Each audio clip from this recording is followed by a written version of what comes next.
Hey guys, this is the Blackjack Gamer, and I'm going to be starting a new series of basically NBA talks. So I'm just going to be reviewing NBA players, NBA teams, standings, anything you guys really want me to do.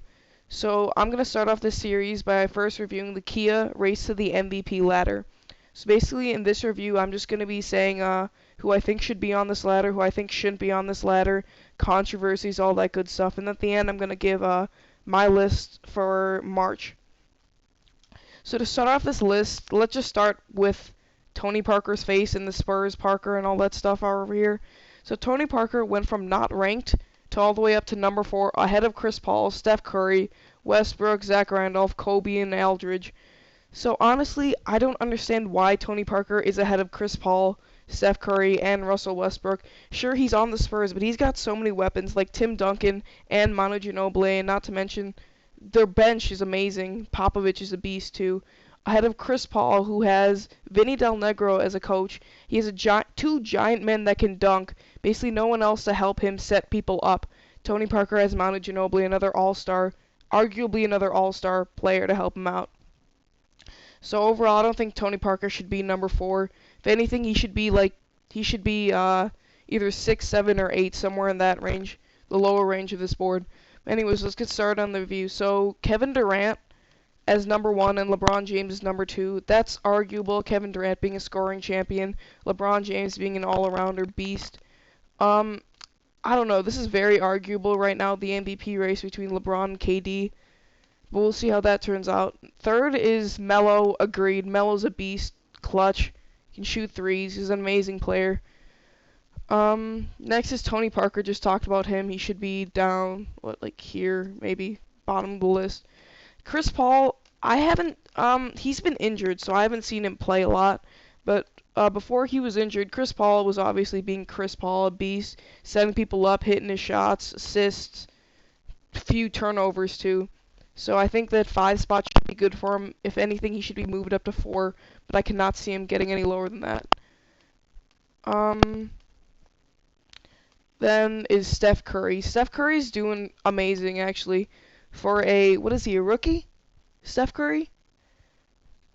He's not a rookie, right? Sorry about that. But he's definitely young. So Steph Curry being young, he's inexperienced. He can shoot the 3 amazing. He can set people up. He plays alright defense, but not amazing. But honestly, Steph Curry, being a young kid at the number 6 spot already, I think that definitely he's going to be moving up in the standings sooner or later, but right now, the 6th spot, maybe even a bit lower, suits him. Russell Westbrook, see, this is what I think. If Russell Westbrook is on this list, and Dwayne Wade is not on this list, one of them, or Russell Westbrook has to be gone. Because Russell Westbrook is basically the second man to Kevin Durant. Dwayne Wade is the second man to LeBron James. That can be argued too. But Russell Westbrook, honestly, he can get his shots, he can assist.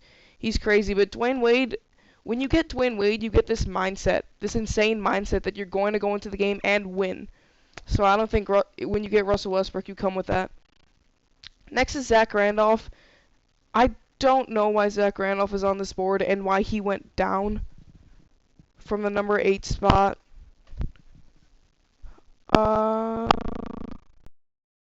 Sorry about that, guys. And as I was going on, I stopped at Russell Westbrook. Next is Zach Randolph.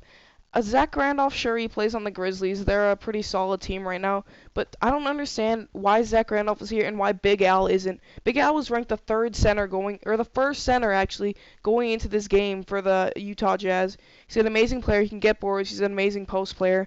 Zach Randolph, sure, he's big, but he's not as big as Big Al and not has nearly as much of skill or talent as Big Al.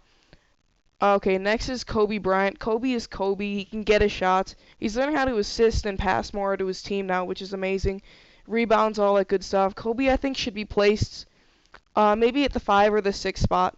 Honestly, you gotta respect Kobe Bryant. He's one of the best players in this game, and he will always be. LaMarcus Aldridge is the awkward oddball in this group. Because honestly, he's an okay player, but the only reason he's on this list is because he hit a game winner against Dallas. That's the only reason. But honestly, he plays on the Portland Trail Blazers. There's 2 other great players on the Portland Trail Blazers that are better than him. The 2 players being Nicholas Batum and Damian Lillard. They're both 2 great players who are honestly better than LaMarcus Aldridge's skill set. Doesn't matter if they're shorter than LaMarcus Aldridge, play a different position than LaMarcus Aldridge, but skill set, We're talking Damian Lillard and Nicholas Batum have more than LaMarcus Aldridge. Okay, so now on to making my list for March. So first player, I think it would be LeBron James, just because his skill set is amazing. He can assist the ball, he can rebound, he's a beautiful scorer. I think honestly, if LeBron plays at this level for the rest of his career, he will get the Jordan talks, no matter what anyone says. 2 is Kevin Durant. I'll just write KD, why not? KD is just KD. There's really needs to be no explanation for that. Scoring champion, beast, Mr. Clutch. You can say whatever you want. It's KD. Third, I would still go Melo, just because Melo's an amazing scorer. He can get rebounds. He's an amazing shooter. His percentages have gone up. He's a great team player, and he's still in the MVP race. I think he's actually has a chance this year. Next, I would go.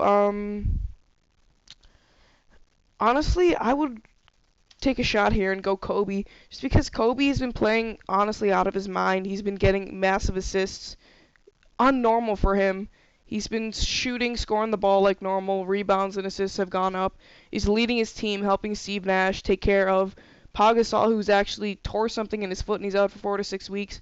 And same with Dwight Howard, who can't man up and play even though he's a little hurt from a shoulder. So next, I would go. I think I would have to keep Chris Paul's spot, because no one else has performed amazing. And Chris Paul, sure, he's injured, but I'm keeping his spot just to keep respect to him. Next, I would go Tony Parker, just because the Spurs' 10-game win streak, going into the rodeo or whatever it's called, their road travels, 10-game or 9-game road streak. So I think they're gonna do amazing on that personally.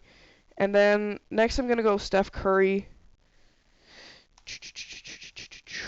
Whoops. Steph Curry, just because Steph Curry's basically setting up his team. Even with D-Lee, he's an amazing player all around. He can get his shots, he can assist people, an all-around great player. Next, I would go. I'm just basing this list off of the current list right here, making a few adjustments to it, so I'm not adding any new players. Next, I would go. Steph Curry. Russell? Yeah, I'd have to go Russ. So then, Russell Westbrook, he's an amazing player. But again, if he's on this list and Dwayne Wade's not on this list, something is going wrong. So next, I would go Zach Randolph, I guess. He's not that amazing of a player. He's a good player, don't get me wrong, but not as good as all these other players that he's being compared to on this list of 10. Then 10, I'm not even going to spell out his name. I'll just put L.A. I wrote 10 twice. But I'm just going to, yeah, he doesn't even deserve to be on this list, to be honest. So, yeah, if you guys want to see more, like, subscribe, comment, do all that stuff for me. And, thank you guys. There will be more coming.